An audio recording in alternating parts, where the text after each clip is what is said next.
Hi అండి. ఇవాళ మా ఇంట్లో పారాయణం చేసుకున్నాను బాబావారికి. అదిగండి ముందల వినాయకుడిని మనం చేసుకొని తమలపాకులో కానీ లేదంటే మందార ఆకులో కానీ పెట్టుకోవచ్చు. కానీ వినాయకుడిని చేసి పెట్టుకోవాలి. అదిగోండి బాబావారి విగ్రహం. అదిగోండి దీపారాజన. ఆయనకి మట్టి కుందుల్లో అంటే చాలా ఇష్టం కదండి, అందుకని మట్టి కుందుల్లో చేశాను. అదిగోండి బాబావారు, ఒకసారి చూడండి. అదిగోండి ఇలా బాబావారు పారాయణం చేస్తున్నాను. సత్తా పారాయణం అండి. మన మనసులో ఏదైతే అనుకుంటామో అది ఎమ్మటే నెరవేరుతుందండి. ఈ వారంలో నేను వారం రోజులే చేస్తాను. ఇవాళ గురువారం కానించి వచ్చే గురువారం దాకా చేస్తాను. కానీ మనం ఇంట్లో పూజ చేసి ఎప్పుడు నిత్య పూజ చేసే వాళ్ళకి ఆ తండ్రి పూజ ఆ తండ్రికి చేయాల్సిందేను. ఇంట్లో దీపారాయణ అదిగోండి చేశాను చూడండి.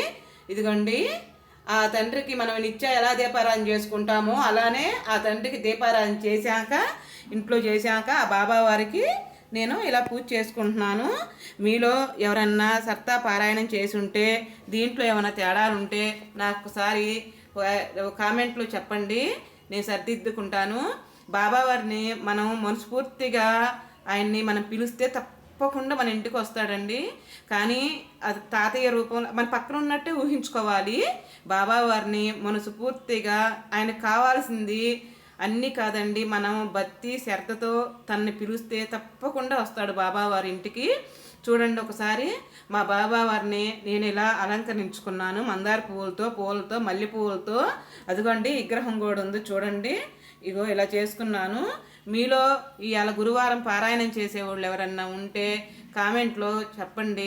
ఇంకా మీకు నాకు ఏదైనా తెలియకుండా ఉంటే మీరు కామెంట్లో చెబితే నేను చేస్తానండి. ఇదిగోండి బాబా భక్తులందరికీ నమస్కారం అండి. ఇదిగో చూడండి, ఇవాళ ఫస్ట్ వారం గురువారం స్టార్ట్ చేశాను. ఈ వారం మనకి ఏ ఆటంకాలు రాకుండా నిర్విఘ్నంగా సాగాలని చెప్పి వినాయకుడి పూజ చేసుకొని స్టార్ట్ చేసుకోవాలి బాబావారికి. ఇదిగోండి బాబావారిని పూజ చేసుకున్నాక ఎమ్మటే ఇదిగోండి ఇంట్లో మనం ఎలా అయితే నిత్య దీపారాధన చేసుకుంటామో ఆ దీపాలు ఆడ వెలిగించాల్సిందే. కానీ బాబావారికి మట్టి కుందుల్లో దీపారాధన అంటేనే ఆయనకి అంటే షిరిడీలో చూస్తుంటాం కదా, ఆయన భక్తిగా నూనె పమిదల్లో వేసి దీపారాధన చేస్తుంటాడు కదా, అలానే మనం ఒక కాయిన్గా ₹2 బిల్ల పెట్టుకున్నానండి ఆడ. అదిగోండి ₹2 కాయిన్ పెట్టుకున్నాను. కానీ ఫస్ట్ వారం రోజు మనం పంచదార పెడితే మంచిదండి. ఈ పంచదార తీసుకెళ్ళి నల్లసీమలకు వేస్తే చాలా మంచిదండి. ఇదిగోండి పంచదార పెట్టాను ఇవాళ బాబావారికి. ఫస్ట్ రోజు పంచదార పెట్టాలి. రెండో వారం రోజు నేను చెబుతానండి రేపు ఏం పెట్టాలని రేపు నేను చెబుతాను. ఇదిగోండి బాబావారిని చూసారా, నేనైతే ఇలా చేసుకున్నాను పూజ. మీరు ఎలా చేసుకుంటారో నాకు కామెంట్లో చెబితే నేను కూడా అలానే చేసుకుంటాను. ఓకేనండి. ఈ వీడియో చూసినందుకు థ్యాంక్ యూ అండి. రేపు మళ్ళీ నీకు నేను చెబుతాను ప్రసాదం ఏం పెట్టాలా రెండో రోజు సంగతి నేను చెబుతాను.